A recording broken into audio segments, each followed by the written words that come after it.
Hermanos, ¿cómo están? Dios les bendiga. Es un privilegio para mí hoy día poder dirigirme a ustedes. Por favor, les pido que oremos juntos. ¿Sí, hermanos? Oremos.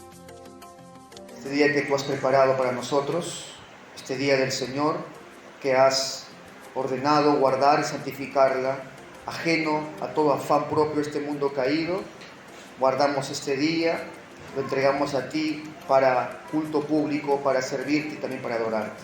Y te ruego por favor hoy que nos concedas, Señor, claridad en este asunto.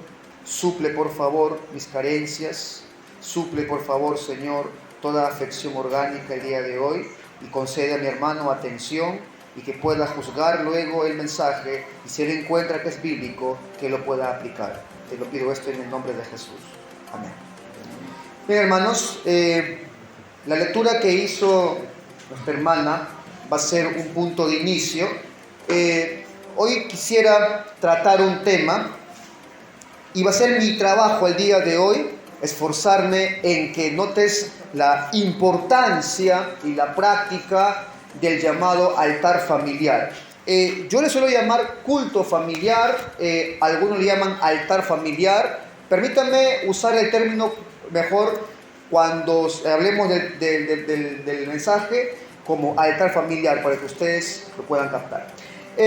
Lo que voy a hacer, hermano, en este segmento, voy a dar una introducción. Voy a intentar captar tu atención y poner en tu conciencia la urgencia de retomar una doctrina que se ha dejado, que se ha abandonado, y luego voy a tratar de mostrarte el contexto de ella. Luego pasaré a dar ejemplos de la Escritura, luego daré el sustento de la Escritura, vendrá luego una advertencia y luego un consuelo práctico. Ese va a ser el cuerpo, mis hermanos, del sermón del día de hoy. Quisiera introducir entonces con una pregunta para que todos podamos escuchar la respuesta. ¿Qué es el hogar, mis hermanos, para nosotros? ¿Qué es el hogar? Permítanme citar a algunos pensadores que han intentado responder a esta pregunta. El historiador Christopher Hill, en la década de los 60, era un hombre marxista, y de forma irónica, a la pregunta ¿qué es el hogar?, él definía el hogar como, en palabras de él, el criadero para el individualismo económico, y por lo tanto, de forma irónica, para el surgimiento de los valores y prácticas monetarias capitalistas.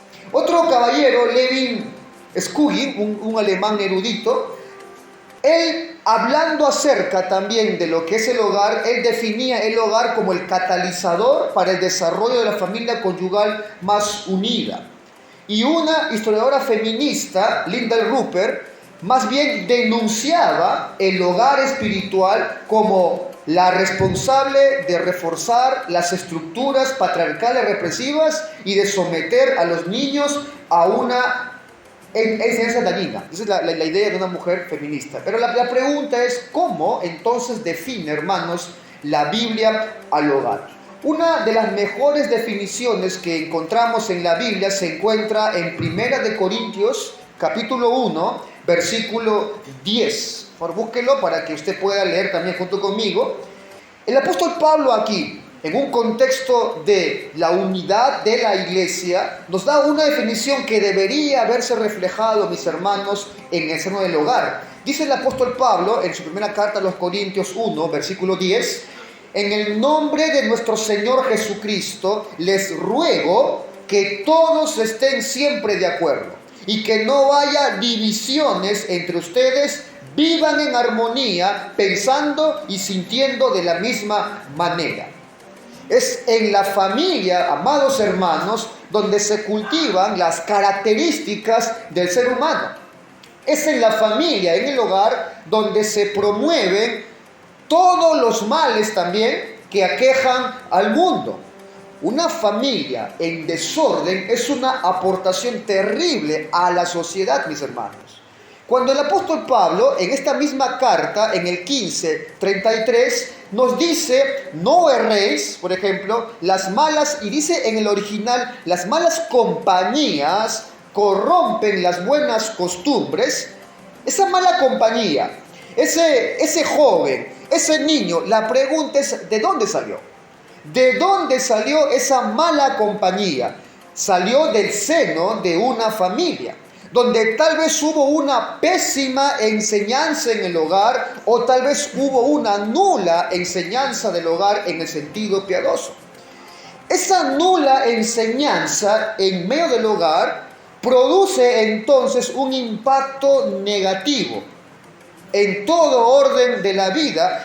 Una persona entonces que nace en un hogar, ese lugar íntimo que llamamos hogar, ese lugar escondido a los ojos del mundo, ese entorno privado, y no tiene una instrucción correcta, una instrucción religiosa, no tiene límites puestos por sus padres, no hay disciplina, se está formando en el seno de ese hogar hombres y mujeres que serán una maldición para esta sociedad.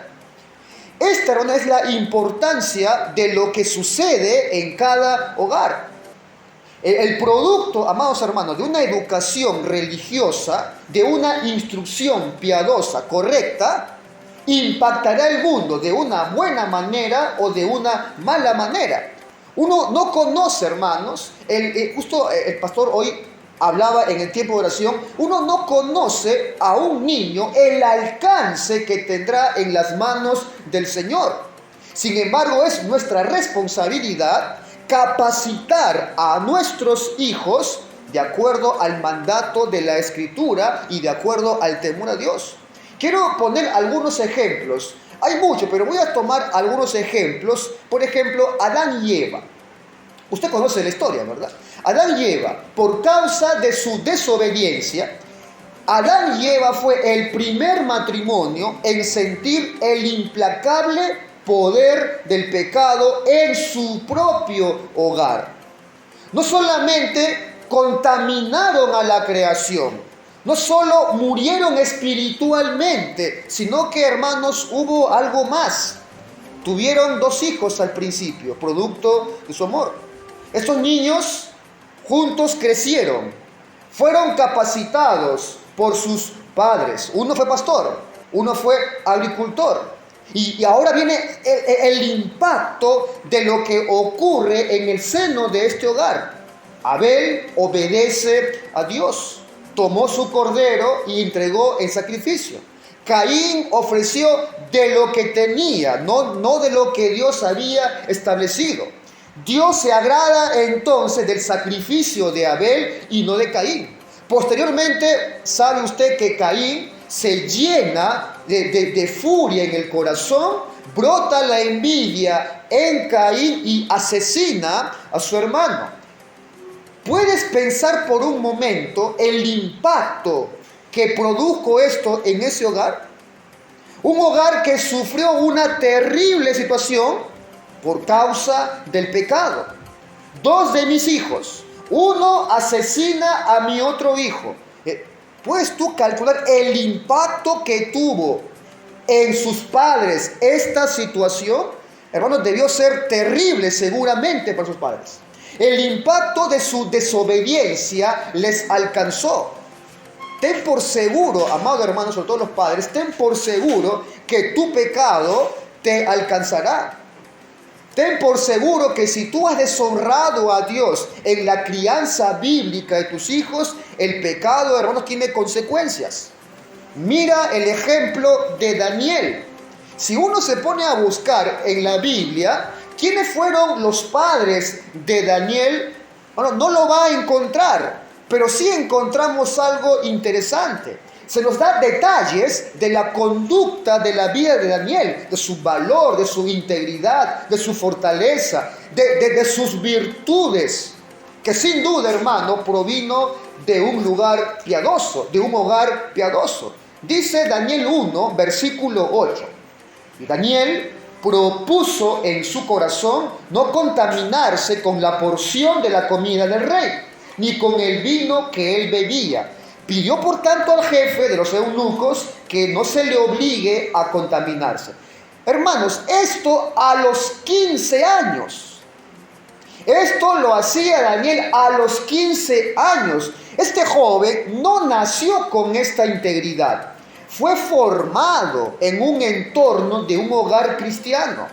Y lo que ocurrió en ese hogar durante 15 años de crianza, a esa edad fue llevado a Babilonia, lo que ocurrió en ese hogar impactó no solo a Daniel, impactó dos imperios, el Medo-Persa y el babilónico. Lo que ocurrió en ese hogar impactó a 4 reyes. Tenemos un gran ejemplo entonces de una crianza bíblica en la vida de Daniel y el tipo de hogar de donde venía Daniel.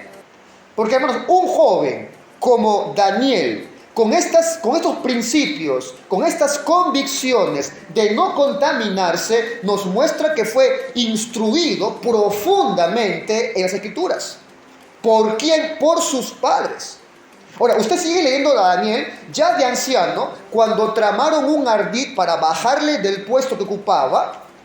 Habían hecho todo un ardid para que el rey lo quite de su puesto. ¿Qué es lo que hizo Daniel ante esta trama? Daniel 6, versículo 10 al 11, nos narra la Biblia que cuando Daniel supo que el edicto había sido firmado por el rey, entró en su casa. Abiertas las ventanas de su cámara que daban hacia Jerusalén, se arrodillaba 3 veces al día y oraba y daba gracias delante de su Dios, como lo solía hacer antes.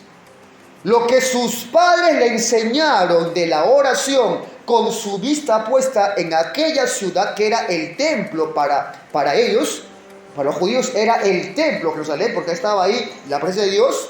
Mirando a Jerusalén, oraba por día 3 veces. Bueno, esa práctica piadosa, esa forma de adoración, esa forma de oración, ese no desistir en lo que él había aprendido. ¿Quién tuvo la culpa de todo esto? Sus padres. Sus padres metieron en la conciencia de Daniel cuál era su responsabilidad y qué era el temor a Dios. Y aunque estaba en un país pagano, con todo lo que le ofrecía a los sentidos y a la carne, Daniel dice la Biblia que no se contaminó. Ahora, hermano, debemos entonces entender que en el contexto de la familia no hay un accionar milagroso para que Dios produzca una bendición en el hogar. ¿Cómo Dios bendice en el hogar? Dios usa medios. Dios ha dado principios bíblicos de crianza. Dios ha dado roles claros a los padres y a las madres. Ha dejado la instrucción bíblica religiosa y te ha llamado a ti, padre y madre, a orar por nuestras familias. Y yo quiero preguntarle de una forma muy respetuosa, hermano, ¿está usted entonces ejecutando esos deberes? ¿Puede usted decir con limpia conciencia: yo tengo una influencia de manera que estoy persuadido de que mi hijo podrá responder como Daniel? Te pregunto, amado hermano, ¿en qué medida tu familia es de bendición para el pueblo de Dios? Te pregunto, hermano, ¿la iglesia reconoce a tu familia, a tu matrimonio como creyentes, como servidores fieles y consecuentes con la fe que tu boca profesa? Te pregunto, hermano, ¿tu matrimonio, tu familia es más bien identificada con la bondad o con el desorden, o con el mal gobierno en tu casa, o con la inconstancia? Te pregunto, hermano, ¿qué aporta tu matrimonio al reino de Cristo? Te pregunto, hermano, ¿qué aporta tu matrimonio a la iglesia? ¿Aporta pesares? ¿Aporta problemas? ¿Aporta decepción? ¿O es que estás impulsando con tu familia, con tu matrimonio y siendo de beneficio a otras familias, a otros matrimonios? Tu matrimonio, amado hermano, es digno de imitar. Y te hago una pregunta con mucho respeto. Amado hermano, ¿te gustaría que tus hijos tengan el matrimonio que tiene usted?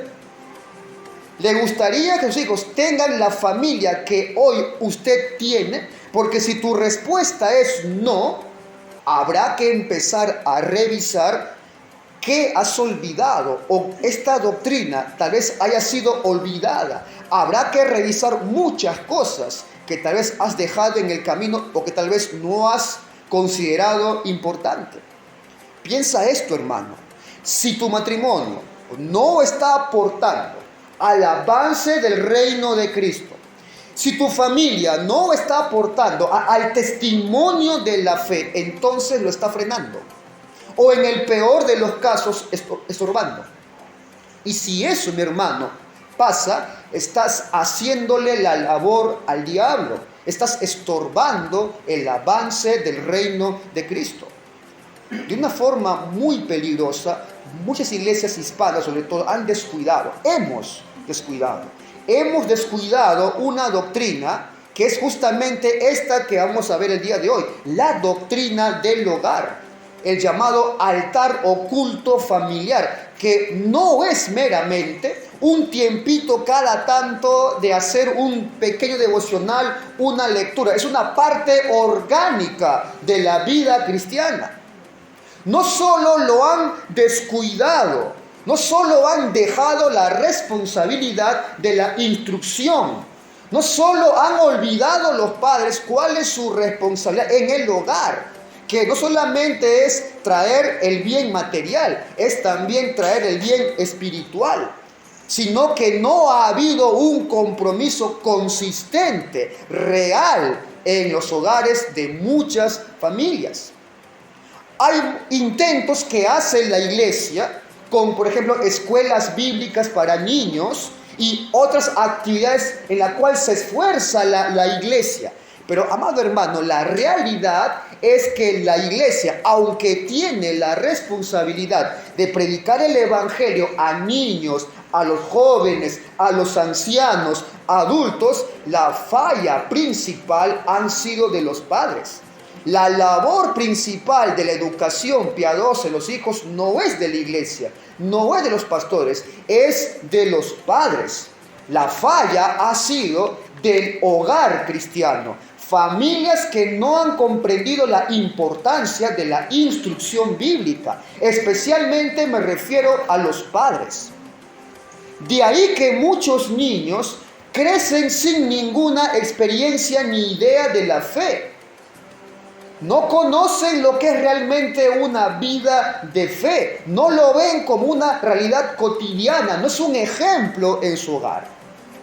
Estaba investigando mucho al respecto y encontré que en toda vez que había un avivamiento real que se daba en medio del cuerpo del Señor, siempre ha tenido un común denominador, siempre ha estado relacionado de una manera esencial con la recuperación de la responsabilidad de los padres en la instrucción piadosa de los hijos. Usted indague, toda vez que hubo una instancia de avivamiento espiritual, siempre ha estado ligado con la recuperación de la responsabilidad de los padres instruyendo a los hijos en eso que se llama culto familiar. Alguien dijo claramente que el estado de una nación depende del estado de las iglesias, pero el estado de una iglesia depende del estado de las familias. Familias fuertes en la palabra de Dios será un estado fuerte, porque habrá una iglesia fuerte, hermanos. Así que el culto familiar, el altar familiar, es una evidencia, hermanos, de cómo camina la iglesia, de cómo marchan las familias.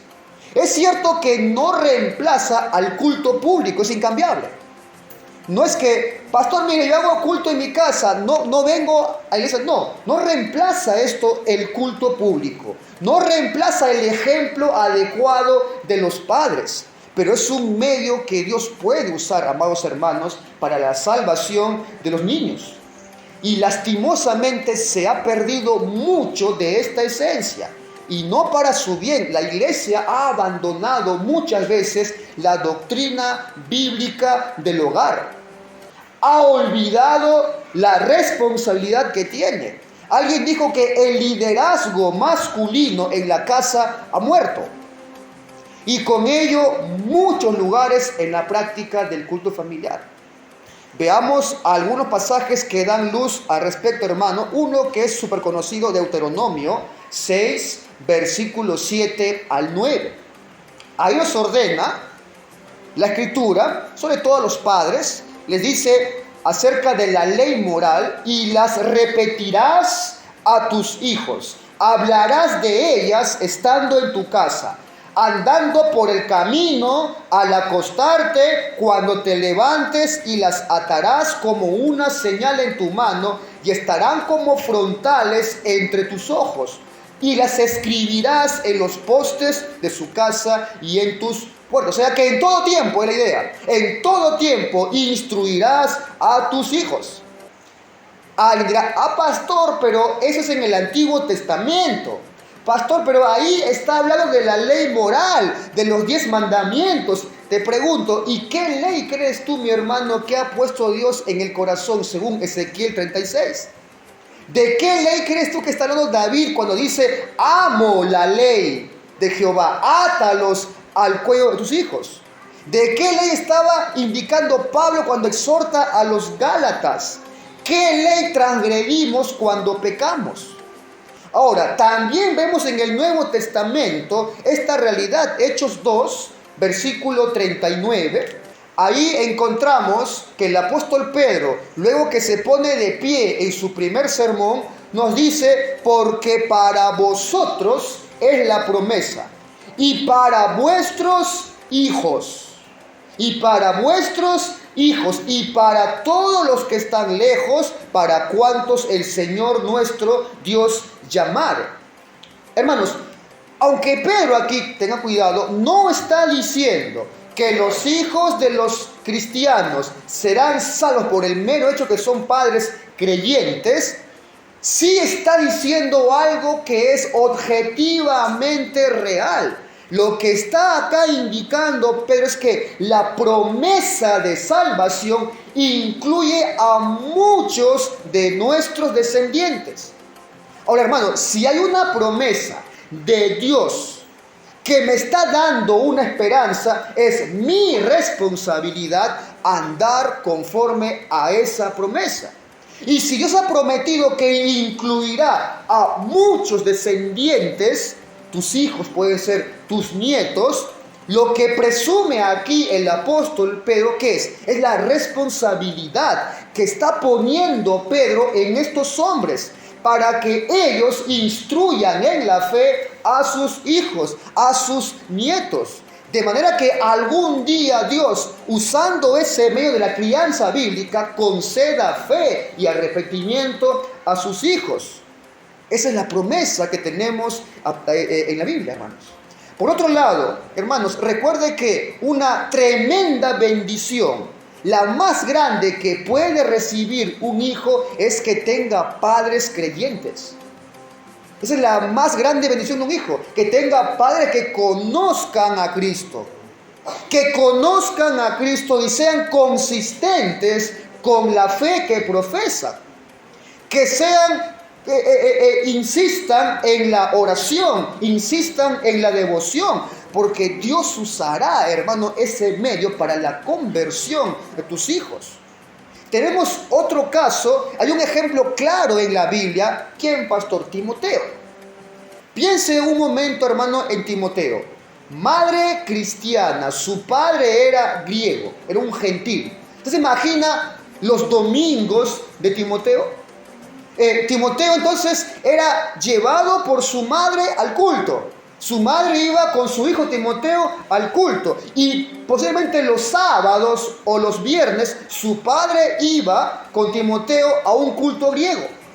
La madre le hablaba de Cristo, le hablaba de la ley de Dios. Su padre le hablaba de filosofía, de mitos griegos. Esa era la vida de Timoteo, una madre cristiana y un padre pagano. ¿Qué es lo que pudo más, hermanos, en la vida de este joven? ¿Qué es lo que predominó? ¿Qué instrucción, hermano, predominó en la vida de este joven? Hermanos, la instrucción piadosa.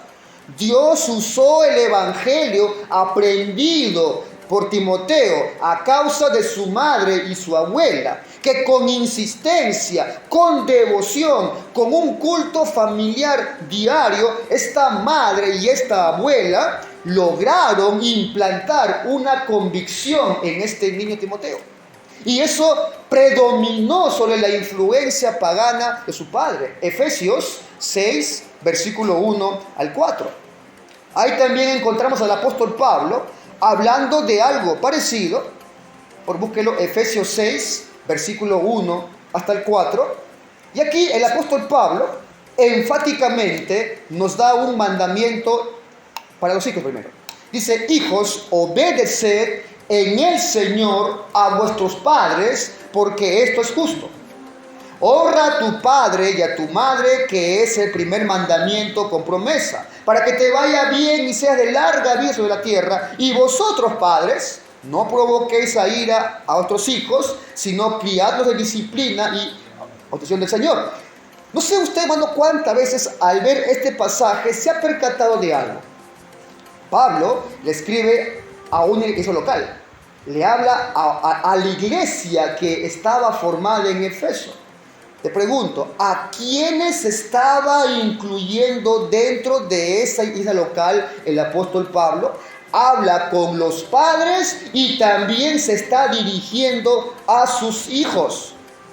Otra vez, no estamos asumiendo que porque el padre es creyente, también el hijo, pero sí nos muestra algo este pasaje, que Pablo se está dirigiendo a una iglesia y él ve que como parte de una iglesia hay padres e hijos. Hay padres yendo de la mano a esa iglesia, a ese culto con sus hijos. Y Pablo se permite exhortar duramente tanto a hijos y padres porque estaban en comunión en medio de esta iglesia. Los padres llevaban a sus hijos. ¿Qué es lo que dice hoy, por ejemplo, la psicología moderna? No, tú no tienes que meterle tu fe a tus hijos. Déjalo que ellos crezcan y cuando crezcan que ellos decidan qué fe eligen. Bueno, Pablo no está de acuerdo con esta filosofía. Pablo nos dice que es responsabilidad de los padres instruir a sus hijos, incluso llevarlos a la iglesia y poner la misma carga en su conciencia acerca de la ley que demanda el Señor. Hoy yo me he encontrado en mi congregación con muchos padres que el domingo en la mañana le preguntan: hijita, ¿quieres ir conmigo al culto? Hijito, ¿usted quiere ir conmigo al culto? Y lo hacen con miedo, con temor. Es que, pastor, no quiero que se sienta presionado, dicen algunos. No, hermano. Pablo aquí en el texto presupone que los padres están instruyendo a sus hijos. ¿Cuándo? En eso que llamamos altar familiar. Y se ve el resultado en el culto público, porque está el padre con sus hijos. Entonces, ¿qué es, hermano, el culto familiar? Es un espacio donde la familia debe apartar todos los días para leer la Biblia juntos, para meditar juntos, para orar juntos, si es posible para cantar juntos, martillar ahí a los hijos a su conciencia, disciplina, fe, temor, hábitos y conductas cristianas. Ahora, hermanos, si usted no lo hace con firmeza, de toda forma alguien más lo hará la escuela. Va a implantar su ideología. Si usted no lo hace, lo hará la televisión, con sus series y programas y novelas que amordazan a tu hijo en su conciencia. O peor aún, si usted no lo hace, lo harán sus amistades del mundo, ya sea físicamente hablando o por redes. Si usted no hace, hermano, su labor de instrucción, alguien más lo hará. Josué 24, versículo 15. Por favor. Josué 24, versículo 15. Encontramos ahí una postura firme de Josué como padre. Dice 24 de Josué, versículo 15.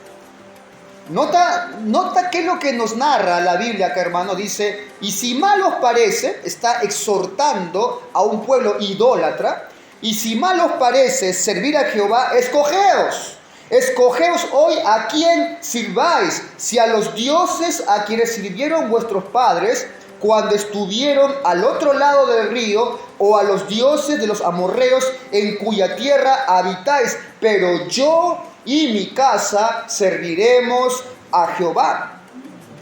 Bueno, yo no me imagino aquí leyendo esto a Josué actuando de forma democrática, ¿no? Como hoy se enseña, ¿no? Yo no veo acá a Josué, ¿no? Un viernes por la noche, ¿no? Ahí con su esposa y con sus hijos, sentado ahí, y Josué tembloroso, con manos sudando, le dice, mira esposa, mira hijito, bueno, estaba pensando, ¿no? Si por ahí mañana, ¿no? Que me toca llamarle a estos la atención, voy a decir que basta de idolatría. Estaba pensando, esposa, hijo, ¿a usted qué le parece? Decirle que yo y mi casa vamos a servir a Dios. ¿Están de acuerdo ustedes, esposa y hijos? Yo no lo veo a Josué preguntando como padre, como cabeza de familia, si están de acuerdo en apoyar una decisión que es per se en los padres de familia. Josué entendió la responsabilidad de adorar al verdadero Dios, que él lleva la carga de su hogar, de su esposa y de sus hijos, y que estaban en sus manos. Amado esposo, padres de la congregación, el mismo rol que estaba en la espalda de Josué están en las tuyas y las mías. Somos los padres los responsables, no únicos, pero sí principales, de llevar a cabo esta labor, la instrucción en medio del hogar, lo que llamamos el culto familiar. Cuando Dios, piensa esto, da el cuarto mandamiento de guardar el día de reposo, pregunta, hermanos, ¿a quién le habla de forma específica? Al esposo, al padre. Éxodo 20, por búscalo, versículo 8 al 10.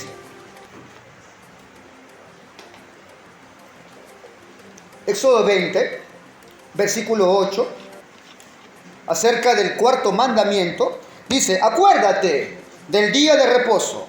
¿Para qué? Para santificarlo. 6 días trabajarás y harás toda tu obra, mas el séptimo día es reposo para Jehová tu Dios. No hagas en él obra alguna. Y de paso, vean ustedes que acá hay algo tremendo, hermanos. Cobra sentido real que guardemos el día de reposo para los que hemos trabajado 6 días, ¿verdad? Trabajarás 6 días y 1 reposo.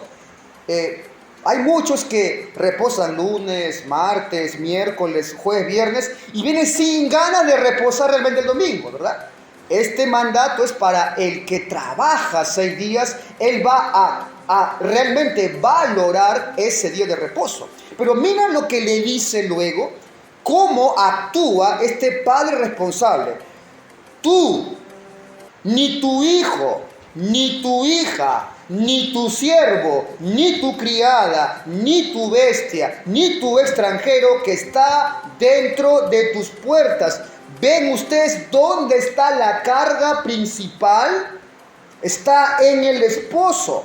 Él lleva la carga principal de la instrucción piadosa a su esposa y a sus hijos. Hemos leído Jueces al principio, otra vez, Jueces 2, del 7 al 10. Ahí la última parte, bueno, es tremendo, ¿no? Es triste leer este historial acerca de alguna generación o iglesia. Dice la última parte en el versículo 10, aquella generación fue reunida, la de Josué, a sus padres, y se levantó después de ellas otra generación que no conocía a Jehová, ni la obra que él había hecho por Israel. Bueno, ve el peligro cuando los miembros de una iglesia descuidan este deber. Vendrán días oscuros en la iglesia. Decaerá la piedad, la iglesia caerá en tinieblas. Padres, su pastor no vivirá para siempre. padres, ustedes no van a vivir para siempre. Es por eso que Dios mandó a los padres no descuidar el culto familiar, la instrucción piadosa. Así que el culto familiar es ese espacio que la familia aparta todos los días para leer la Biblia juntos con sus hijos, para orar, para meditar, para exhortar, para disciplinar. Y la pregunta es, ok, pastor, ¿y por qué es importante el culto familiar? Bueno, hay muchos beneficios, hay muchas bendiciones que son incalculables para la piedad familiar y de la iglesia. Déjame darte al menos dos. Primero, el culto familiar evita muchos pecados. El culto familiar evita muchos pecados. Cuando hay una instrucción correcta en el hogar de padres a hijos, eso maravilla el alma de la familia. Comunica un sentido de la majestad de Dios y de su autoridad y presenta la verdad solemne a la mente de los que escuchan. Brinda beneficios sobre el hogar. Nuestros hijos, entonces, hermanos, deberían poder decir junto con el salmista, Salmo 119, del 11 en adelante, en mi corazón he guardado tus dichos para no pecar contra ti. Bendito tú, oh Jehová, enséñame tus estatutos. Eso debería tu hijo poder decir cuando estamos cumpliendo y llevando a cabo el culto familiar. Bueno, no hay nada más eficaz para enseñarle a vivir lejos del pecado que el ejemplo de la piedad doméstica, el ejemplo de la piedad en el hogar. Cuando uno viene al culto público, créame, hermanos, y esto lo digo con toda conciencia limpia, cuando uno viene al culto, yo como pastor, nos esforzamos en ser claros, en traer enseñanza, pero para los niños puede quedar como una idea vaga. No han aterrizado realmente la enseñanza de sus maestros, sus pastores. ¿Dónde crees tú que es la labor y el lugar donde debe ser aterrizado lo que se enseñó en el culto público? En el lugar. Son los padres que deben aterrizar la enseñanza brindada en medio del culto público para que los hijos puedan comprender las verdades que se han enseñado domingo tras domingo, para que esa pequeña plantita sea alimentada, sea regada y dé un fruto apacible. Bueno, hay un gran beneficio en el culto familiar. ¿Sabe usted que los niños requieren gran ayuda de instrucción, sobre todo cuando arrancan su vida de comprensión? ¿Dónde debería estar entonces el énfasis de la aplicación práctica de lo que él no comprendió en el culto público? En el hogar, hermanos. Alguien preguntaba esto, ¿cuánto decía él de la terrible condición moral actualmente de los hombres puede adjudicarse al descuido del deber por parte de los padres? Mucho, hermano. Preguntaba este autor, ¿cómo pueden los que descuidan el culto en sus familias pretender hallar paz y bienestar en el seno de su hogar? ¿Cómo puede una familia pretender tener paz en su hogar si no desarrolla una piedad doméstica? Así que hay un gran beneficio, amado hermano, en el culto familiar. Segundo, el culto familiar es un medio muy influyente bajo Dios para comunicar devoción a los hijos. Es en el marco, hermanos, del culto familiar que son alcanzados cada miembro de la familia. Tal vez algo que no suceda ni siquiera en la iglesia. Me refiero a la comprensión ante lo que se expone. Es en el culto familiar donde los padres ejercen una enorme influencia explicando, como dije, aterrizando lo que los maestros y pastores han enseñado domingo tras domingo. Ahí se aploma la enseñanza. Los padres trasladan la enseñanza que se ha impartido, doctrinas, la teología, a los hijos y a la esposa. ¿Se ha preguntado usted, amado hermano, por qué hay tanto desfase de comprensión bíblica en las familias de hoy? ¿Por qué en la iglesia hay algunos que comprenden rápidamente, otros que no? ¿Por qué hay tanta desidia en el estudio bíblico? ¿Por qué hay tanta desidia, tanta falta de interés por el estudio bíblico? Porque en la mente de los niños que hoy ya somos adultos y nos congregamos tal vez en una iglesia, no ha habido el calor del culto familiar, no han sido disciplinados y entrenados para el estudio teológico, no han sido entrenados para orar, para leer su Biblia o algún material que conceda su pastor. Entonces, hermanos, hay grandes beneficios en lo que implica el culto familiar. Bueno, qué alentador entonces debe ser para un padre que teme a Dios saber que ha sido responsable, que ha concedido instrucción a sus hijos y que cuando se acerca el día de su partida, él debe estar alentado porque ha llevado a cabo su trabajo. Así que, hermanos, entonces, hay una gran responsabilidad. Usted no debe dejar que nada interfiera con este deber. Ahora, déjeme darle una advertencia, hermanos. Amada iglesia, observe usted, hay un pasaje que debe ser tomado con mucho cuidado. Jeremías 10, por búscalo, versículo 25. Escuche usted la terrible amenaza pronunciada contra los que descuidan este deber. ¿Cuántos habrán reflexionado seriamente sobre estas palabras?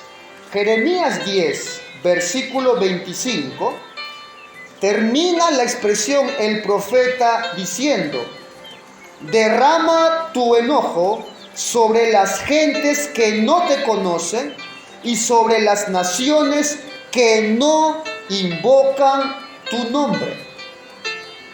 Bueno, qué tremendamente serio es saber que las familias que no oran son consideradas aquí iguales a los paganos que no conocen al Señor.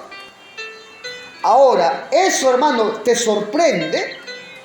Porque créame que hay familias, aún en medio de la iglesia, que no oran unos por otros. Hay familias en la cual hay cero instrucción piadosa, hay cero instrucción bíblica de los padres a sus hijos. Jeremías exhorta: derrama tu enojo sobre las gentes que no te conocen. No hay piedad doméstica, no hay instrucción, y sobre las naciones que no invocan tu nombre, que no invocan el nombre del Señor. Bueno, esto es terrible, es una terrible advertencia. Leo textual, hermano. Esto he tomado del teólogo Oliver Hedwig en un manual acerca de esto. Quiero que notes, porque él lo dice mejor que yo, quiero que notes, hermano, esta advertencia que hace. Textual, abro comillas: en vano se quejan de magistrados y ministros, mientras ustedes que son padres de familia son infieles a su deber. Se quejan de que el mundo está en mal estado. Pregunta él: ¿qué hacen ustedes para remediarlo? No se quejen tanto de los demás, sino de ustedes mismos. No se quejen tanto ante los hombres, sino delante de Dios. Suplíquenle a Dios que haga de sus convicciones algo real y secunden también su ferviente oración con ferviente esfuerzo. Ocúpense, dice él, de su propio hogar. Actúen varonilmente para Dios dentro de este ámbito. Conforme, dice él, vayan teniendo más oportunidad de familiaridad con los que viven en su casa, más autoridad tendrán sobre ellos. porque ellos dependerán de ustedes para que influyan en ellos. Y si no mejoran, dice, este talento, tendrán terribles cuentas que rendir, sobre todo cuando sus manos tengan que responder de la sangre de ellos, porque el pecado que cometieron se cargará sobre la negligencia de ustedes. Dice, oh señores, ¿no han pecado ustedes ya bastante? Sino que tienen que acarrear sobre ustedes la culpa de toda su familia. Dice él, son ustedes los que hacen que los tiempos sean malos y provocan juicios sobre la nación. Prefieren ver las angustias de sus hijos y oírlos gritar en medio de tormentos infernales que hablarles una palabra para su instrucción, escucharlos llorar bajo su corrección o suplicarle a Dios por salvación. Y dice él, oh crueles tigres y monstruos bárbaros, tal vez imaginen que ustedes son cristianos, sin embargo, a mi juicio, un hombre que no mantiene el culto en su hogar como costumbre en su familia, no es digno, dice él, de ser un participante adecuado de la mesa del Señor. Sé que son palabras duras, hermanos. Sé que son términos muy difíciles de asimilar. Pero el punto es que hay una advertencia, hermanos, en toda la Escritura en cuanto al descuido de la instrucción en medio del hogar. Ahora, pastor, entonces, ¿qué hacemos con esta doctrina? Pastor, ¿qué ocurre si hasta aquí no he sido diligente en un culto familiar? He descuidado mi piedad doméstica. Pastor, no sé hacerlo. Pastor, ya mis hijos están grandes y no he podido realmente instruirlos. Ya mis hijos se fueron de casa, pastor, y no he sido constante en eso de la piedad familiar. Hermano, ruégale al Señor, clama al Señor para que tus hijos, tal vez ya fuera de casa, tal vez ya grandes, le conceda fe y le conceda también un espacio, una iglesia local para que pueda ser instruido. Y usted, esposo, que tal vez aún tiene el privilegio de tener hijos pequeños, tenga usted el privilegio de instruir a sus hijos, esfuércese en esto, hermano. No descuide la instrucción en medio de su hogar.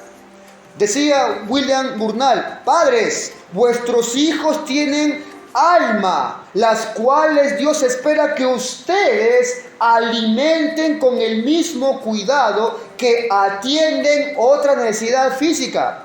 ¿Quién habrá, pregunta él, quién habrá de enseñarles sino ustedes? ¿Quién será el responsable sino los padres? Y pregunten, ¿por qué sorprendernos entonces al ver un niño apartarse lejos de Dios cuando éste no ha recibido instrucción espiritual en su hogar? Solo para terminar, no vayan a pensar los hijos que esto solo es un tema para los padres. Menos mal que el pastor hoy solamente ha predicado a los padres. Hijos, si bien es cierto, hay una gran carga, jóvenes, adolescentes, hijos, hay una gran carga en el lomo de sus padres, pero ustedes no son conejillos de experimento, ¿verdad?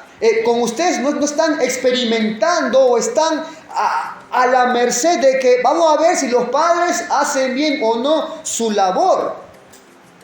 Ustedes están siendo también capacitados en medio de una iglesia local. Usted no podrá en el día del juicio decir, yo me perdí porque mi padre no escuchó ese sermón y no hizo caso. Yo me perdí porque mi padre no me enseñó la escritura. No podrás culpar a tus padres de tu perdición. Ustedes deben pensar correctamente. Están en medio de una vida cristiana. Están en torno de un ámbito de una iglesia local. Dios te dio inteligencia. Dios te dejó modelos en la escritura y también ejemplos en tu iglesia. Y Dios te ha mostrado con mansedumbre cómo debe usted, hijo, ser guiado.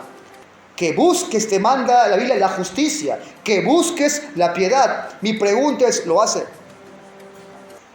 Hijo, ¿usted hace esto? Jóvenes, ¿cuánto tiempo usted le dedica realmente al estudio de la palabra de Dios? Jóvenes, ¿cuánto tiempo usted le dedica realmente a orar? ¿Cuánto tiempo usted se sienta a meditar la palabra de Dios? Estimado joven, y aún si aquí hubiera un niño, si sus padres son piadosos, si sus padres son creyentes y usted es un impío, eso es algo terrible que mostrará tu rebeldía. Pero si tus padres son impíos y usted es piadoso, habrá sido librado de una eterna perdición.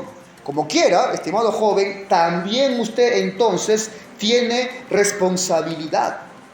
Así que el Señor nos ayude en esta tremenda responsabilidad, que Él nos ayude a ver con seriedad este asunto y que nos conceda, mis hermanos, el gozo de estar participando día tras día con nuestras familias en medio del culto familiar. Oran, por favor. Amado Señor, te agradezco por el tiempo concedido. Te agradezco, Señor, por la confianza depositada hoy en este humilde servidor. Pero en especial, Señor, te agradezco porque no nos has dejado a la intemperie. No nos has dejado a ciegas. Has dejado tu palabra, la instrucción para todo ámbito de la vida, incluyendo también el hogar, Señor. Por favor, ayúdanos, ayuda también a mí, Señor, como Padre, a ser responsable en esto que se llama culto familiar, a ser responsable en la instrucción a mis hijos. Yo soy el responsable, no los pastores, no la iglesia. Yo soy responsable como padre y como madre de la instrucción piadosa en el hogar.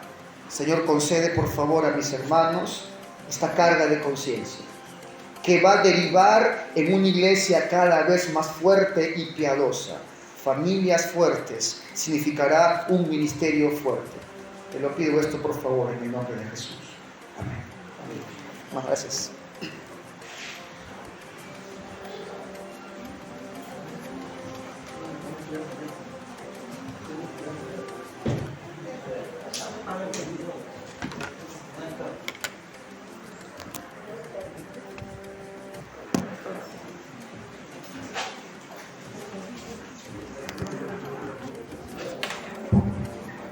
Bien, hermanos, invitamos a